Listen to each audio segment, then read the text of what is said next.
आप हैं बिहार संवाददाता के साथ और मैं हूं मनोज चतुर्वेदी। इस समय मैं जहां खड़ा हूं, देखिए भोजपुर का अंतिम ये गांव है। एक तरह से खखन का टोला इस गांव का नाम है। और जहां हम खड़े हैं, देखिए यहाँ से ये बिरला बांध है, हम आपको दिखा रहे हैं। और 1 किलोमीटर के बाद यूपी हो जाएगा। और इधर जयप्रकाश नगर, इधर मैं कहूँगा अपने कैमरा पर्सन विकास से दिखाने के लिए कि देखिए ये जहाँ गायें और वो दिखाई रहे, बांध के उस तरफ जो टावर दिख रहा है वो सारण ज़िले में पड़ जाएगा।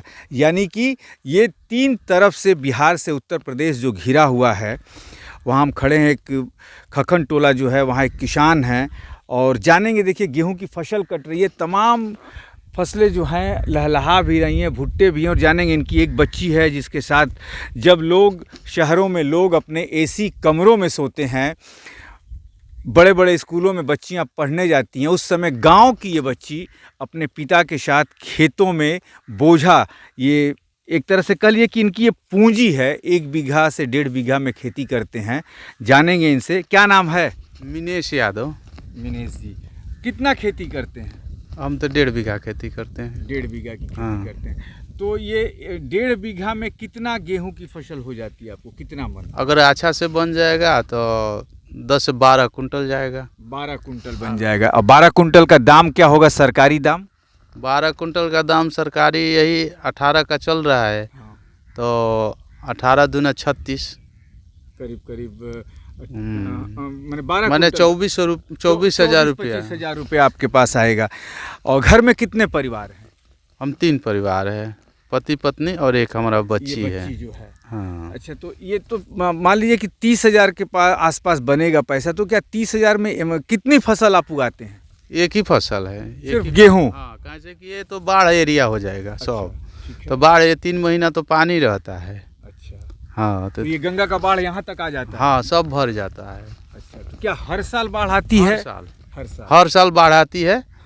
और ये आपका अश्विन महीना के बाद पानी निकलेगा, इसके बाद खेत का एक जुताई। फसल सिर्फ आप करते बस हैं? एक ही फसल एक होता है। फसल, और उससे 25 से 30,000 रुपए आते हैं। हाँ। तो 30,000 में क्या खर्च चल जाता है पूरा? खर्च नहीं चलता है, इधर उधर अपना और मजदूरी करके काम चलाता है आदमी। मजदूरी करते हैं, हाँ, काम चलाते हैं। हाँ। ये आपकी बच्ची है, क्या नाम है बच्चा? अंजू कुमारी। अंजू कुमारी। अंजू कुमारी। तो पापा का साथ देती हो, खेतों में पढ़ने भी जाती हो? हाँ, किस क्लास में पढ़ती हो? 10th में। 10th में। अच्छा, कभी लगता नहीं अंजू कि शहर में लड़कियां जो हैं स्कूलों में पढ़ने जाती हैं और एसी कमरों में घूमती हैं, गाड़ियों से घूमती हैं, तो तुमको नहीं लगता है कि तुम गांव में हो, तुम भी शहर में रहती तो अच्छी शिक्षा तुमको मिलती, पापा उस काबिल होते? क्या लगता है?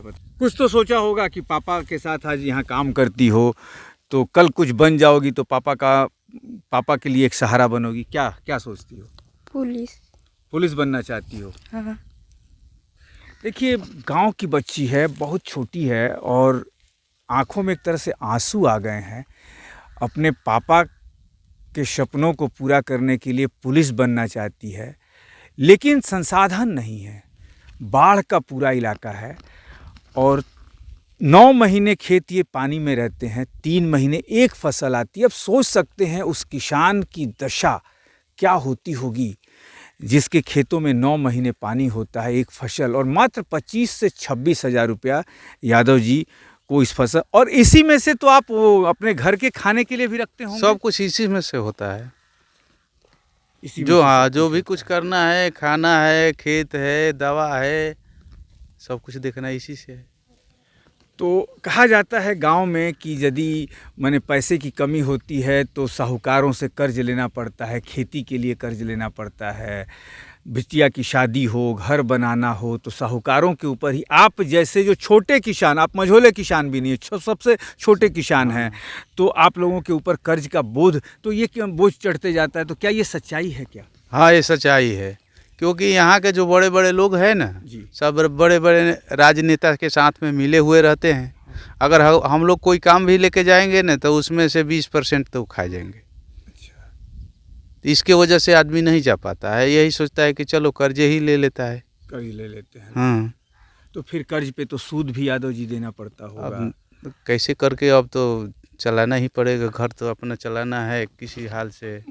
साल में कितनी आमदनी टोटल, मजदूरी कितने दिन मनरेगा में मजदूरी मिलती है, कैसे क्या करते नहीं मिलता है, हैं? मनरेगा में भी नहीं मिलता, क्यों नहीं मिलता है?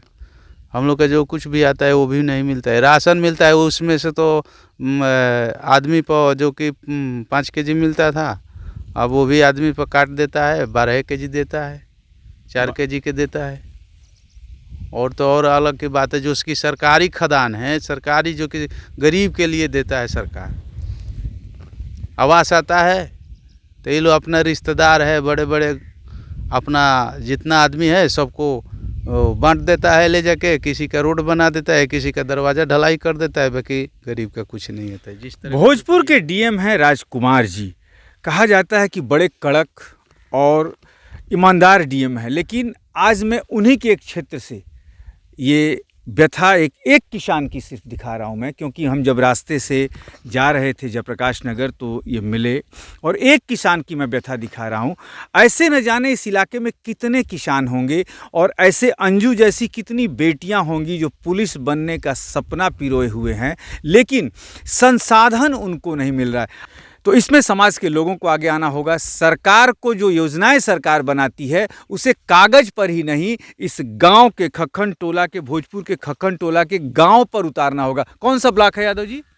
बड़ाहरा ब्लॉक पड़ता है। बड़ाहरा ये ब्लॉक है, और बड़ाहरा ब्लॉक पर बड़ी नज़र रहती है नीतीश कुमार की। बड़ाहरा ब्लॉक में ही जो है पानी का आरओ का फिल्टर प्लांट गंगा नदी के किनारे लगाया गया है। नीतीश कुमार पहली बार यहाँ फिल्टर प्लांट लगाए थे। उमेश प्रसाद सिंह यहाँ के बहुत बड़े समाजवादी नेता रहे, उनका ये ब्लॉक है।